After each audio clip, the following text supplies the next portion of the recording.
Hello dear students, आज इस video में हम लोग डे 6 के बारे में देखेंगे।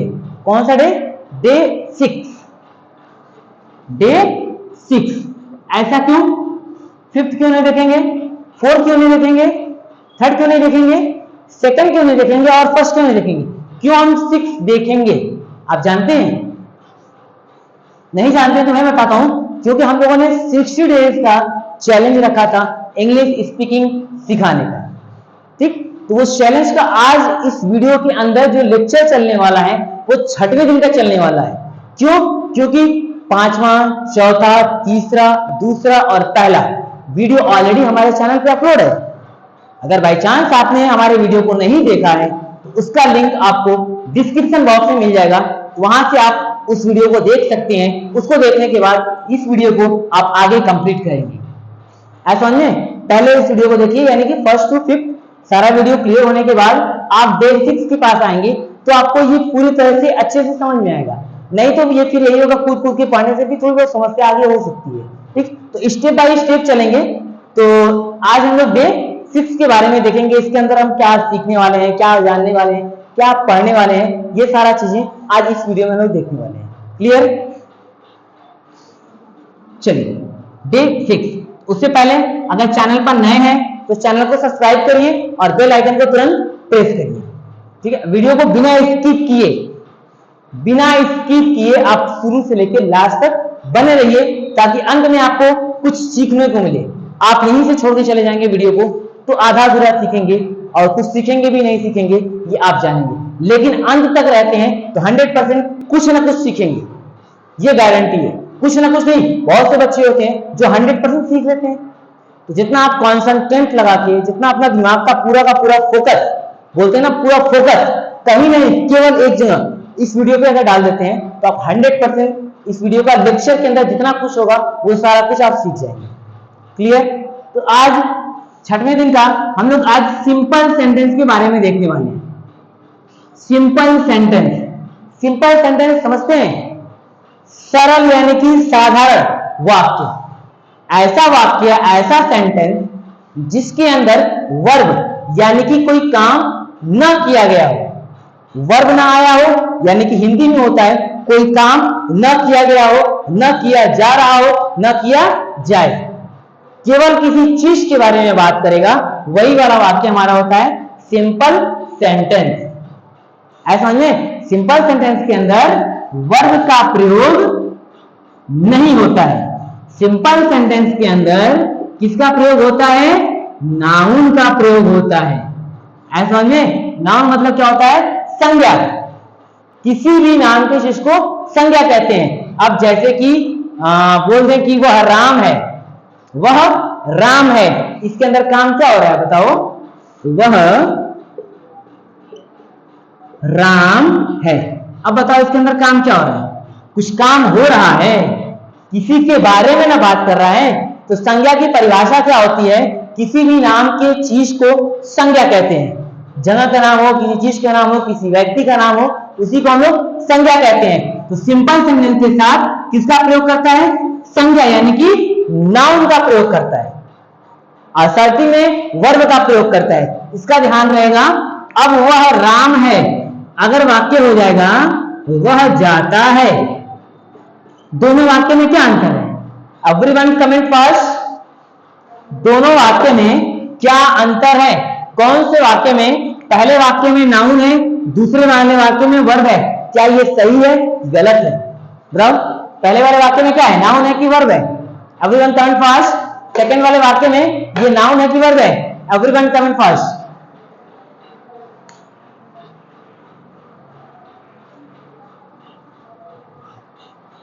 हो गया? चलिए आगे देखते हैं। आपने बताया, जो भी बताया। देखिए वर्ब क्या होता है हमने आपको डे 2 के लेक्चर के अंदर बता दिया था। डे 3 के अंदर कुछ वर्ब भी लिखवा दिया था। क्लियर? अगर आपको इसमें डाउट हो रहा है तो आप हमारे डिस्क्रिप्शन बॉक्स में जाइए, वहां से इस वीडियो को देखिए। देखने के बाद यहाँ इस वीडियो को कंटिन्यू करिए।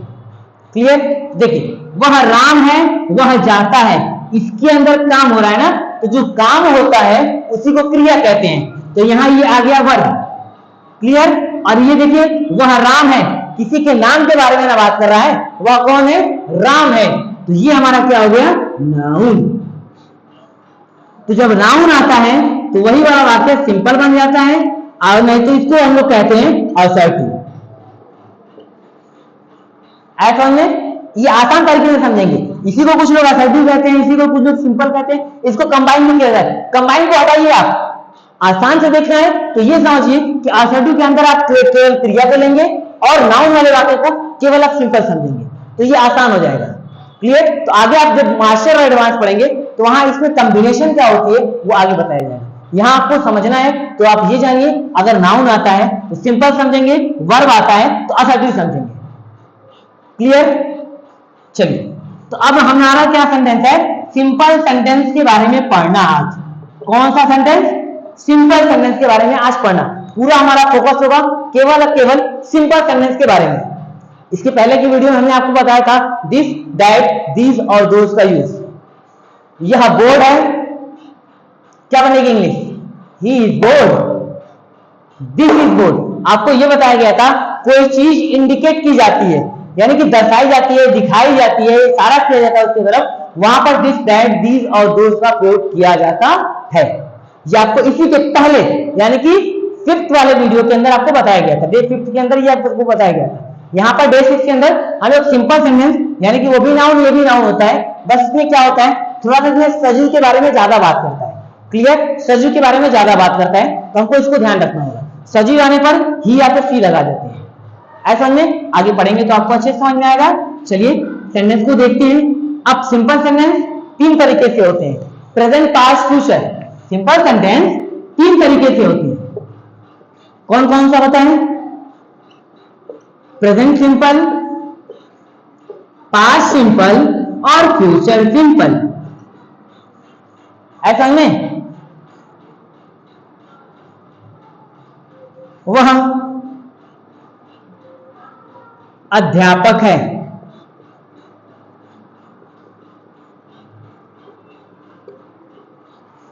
वह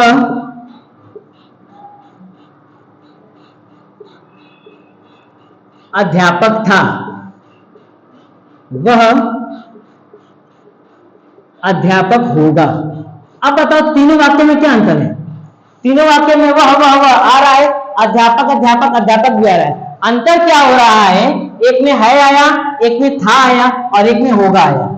यानी कि एक प्रेजेंट हुआ, एक पास्ट हुआ, एक फ्यूचर हुआ। तो यही होता है, सिंपल सेंटेंस के भी 3 भाग होते हैं, present simple, past simple, future simple. ऐसा में तो अब देखो इसकी जब इंग्लिश बनेगी तो वो क्या बनेगी? प्रेजेंट सिंपल की हेल्पिंग वर्ब क्या होती है, पास्ट सिंपल की हेल्पिंग वर्ब क्या होती है, फ्यूचर सिंपल की हेल्पिंग वर्ब क्या होती है? पहले हमको उसको फोकस करना होगा। क्लियर? अब कोई जानता है तो बता सकता है कि प्रेजेंट सिंपल में, पास्ट सिंपल में, फ्यूचर सिंपल में कौन सी हेल्पिंग वर्ब लग सकती है? कोई जानता है? कोई जानता है तो कमेंट करिए। सारे helping verb, present, past, future, तीनों हेल्पिंग वर्ब को आप कमेंट करिए ताकि हमें पता चले कि कौन कौन जानता है, कौन कौन नहीं जानता है। क्लियर? आप कमेंट करिए, present simple, past simple, future simple.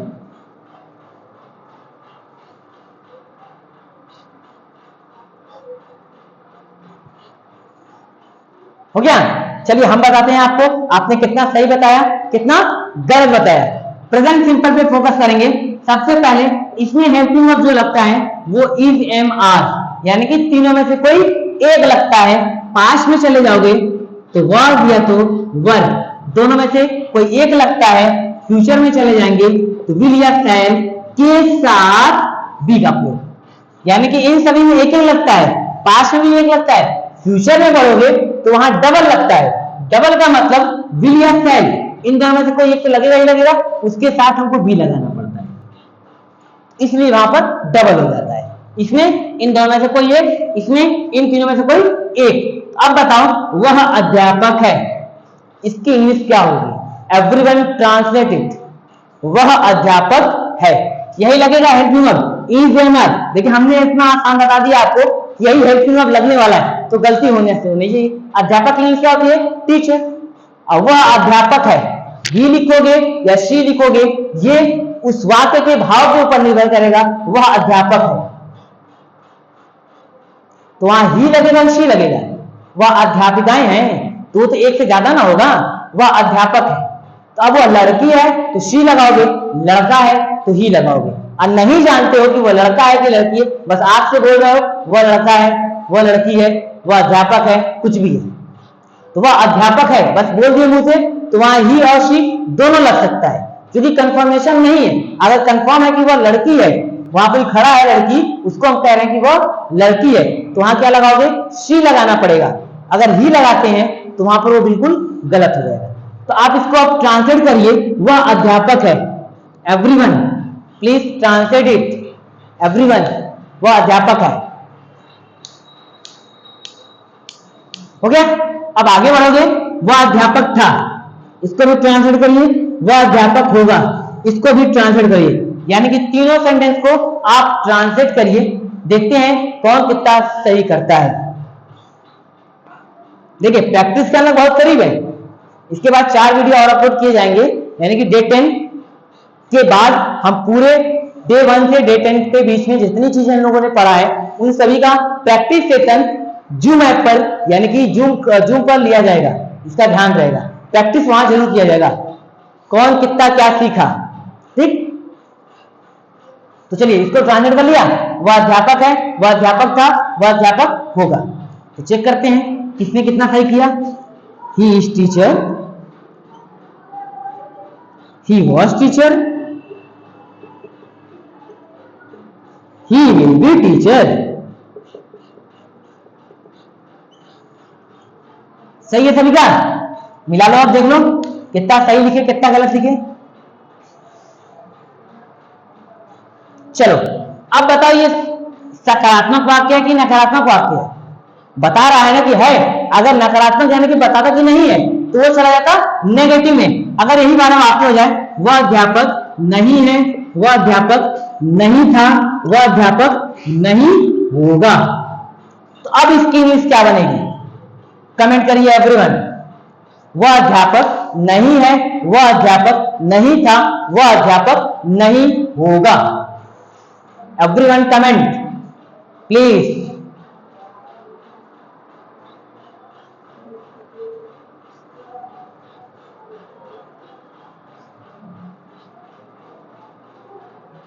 हो गया? केवल हमें नॉट का प्रयोग करना होगा।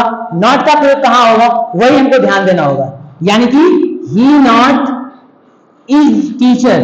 क्या ये सही है? नॉट का प्रयोग कभी देखे हैं हेल्पिंग वर्ब के पहले होता हो? कभी देखे हो तो बताओ। होता है? कभी नहीं। नॉट का प्रयोग हमेशा हेल्पिंग वर्ब के बाद, यानी कि ही इज नॉट टीचर। इसका क्या बनेगा? He was not teacher। इसका क्या बनेगा? He will not be teacher। ऐसा समझ में? कुछ पकड़े थोड़ा बहुत। He is not teacher, he was not teacher, he will not be teacher। ऐसा समझ में? अब एग्जाम्पल करिए, जैसे कि वह नौकर है, वह नौकर है, क्या बनेगी इसकी इंग्लिश? He is servant. वह नौकर है, ही इज सर्वेंट। और वह नौकर था, ही वॉज सर्वेंट। वह नौकर होगा, ही विल बी सर्वेंट। और समझ में क्लियर है?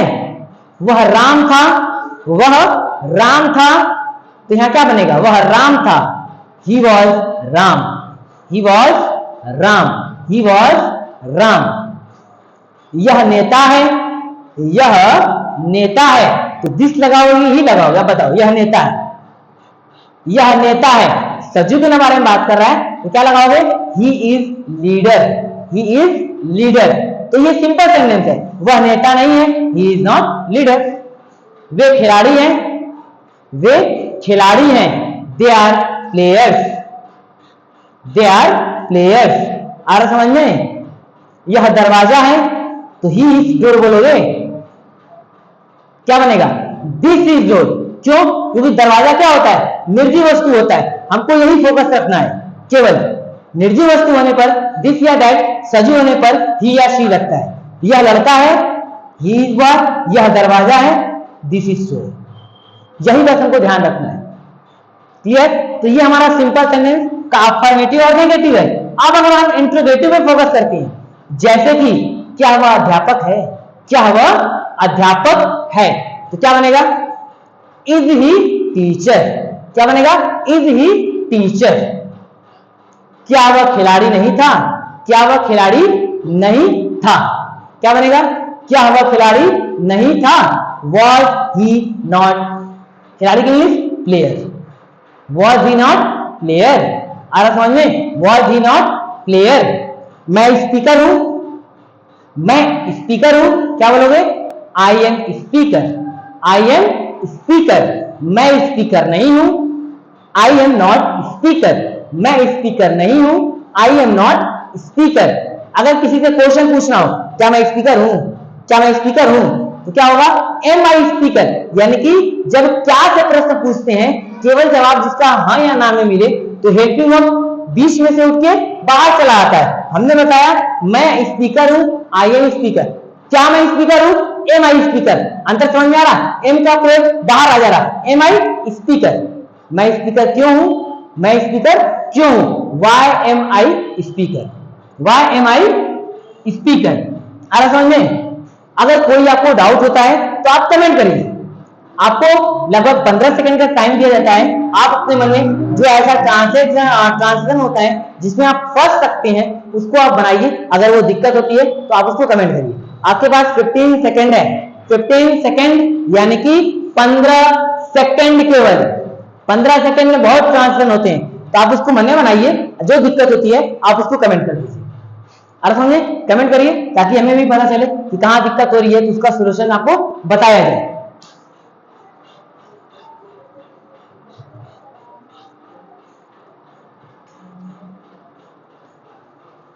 हमारे हिसाब से कोई डाउट नहीं होना चाहिए। बस आपको सिंपल सेंटेंस को ध्यान रखना होगा। जिसके अंदर नाउन का प्रयोग किया जाए वो सिंपल हो जाएगा, जिसके अंदर वर्ब का प्रयोग किया जाए तो उसको असर्टिव मानो। यानी कि दोनों को पहले अंतर कर दो, अलग कर दो। किताब कुछ भी कहता है, किताब तुम्हारे बोली, क्योंकि किताब के जरिए अगर अंग्रेजी बोलना होता तो बच्चे बोल दिए होते, किताब से नहीं बोल पाओगे। आप इस वीडियो में देख रहे हैं, आप इस वीडियो को सही मानिए और वहां देखिए कि हम क्या बता रहे हैं। आप सिंपल के अंदर नाउन मानिए, असर्टिव के अंदर आप वर्ब मानिए, ताकि आपको दिखे कि हाँ ये दो अलग अलग दिखता है, ये केवल जरिया है। हाँ, दोनों को आगे कॉम्बिनेशन करके पढ़ाया जाएगा। वो क्या होता है क्या नहीं होता है उसको आपको एडवांस या तो मास्टर में ले जाके पढ़ाया जाएगा। यहाँ केवल आप दोनों को अलग अलग समझिए। सिंपल के अंदर आप नाउन लाइए और असर्टिव के अंदर आप वर्ब लाइए। जैसे कि मैं नेता हूं, आई एम लीडर। मैं जाता हूं, आई गो। आया समझ में? मैं जाता हूं यानी कि वर्ब आ गया। अब मैं नेता हूं तो एक किसी चीज के बारे में बात कर रहे हैं ना, तो किसी भी चीज के बारे में बात करता है उसी को कहते हैं नाउन यानी कि संज्ञा। क्लियर? तो अब अगर इसके अंदर किसी को भी कोई डाउट होता है तो आप प्लीज कमेंट करिए। और उम्मीद करता हूं कि हमारा इस डे 6 का लेक्चर देखने के बाद सिंपल सेंटेंस को कैसे इंग्लिश में बोला जाता है वो आप सीख गए होंगे। अगर कुछ भी डाउट होता है तो आप प्लीज कमेंट करिए। और हाँ, ऐसे ही इंग्लिश सीखने के लिए हमारे चैनल से जुड़े रहिए। चैनल का नाम है, आप जानते हैं क्या है? नधवा लर्निंग इंस्टीट्यूट। नधवा लर्निंग इंस्टीट्यूट सबसे आसान प्लेटफॉर्म है जहां पर आप अंग्रेजी बोलना सीख सकते हैं केवल और केवल 60 डेज में, यानी कि 60 दिन में। अगर आप फोकस कर देते हैं, 100% पूरा अपना देते हैं, तो 60 दिन से कम में ही आप सीख लेंगे। जरूरी नहीं है कि 60 दिन में सीखना ना। आप अगर अपना 100% से ज्यादा देने का कोशिश करते हैं तो आप कम में सीखेंगे, और कम में सीखेंगे। 10 दिन, 20 दिन, 30 दिन, 40 दिन, जितना दिन हो सके उतना दिन। जितना आप कोशिश करेंगे उतना जल्दी आप सीखेंगे। आ रहा समझ में? तो आप हमारे चैनल से जुड़े रहिए। और तब तक के लिए टाटा बाय बाय। और keep learning English speaking with Nadwa learning institute. Thank you for watching this video.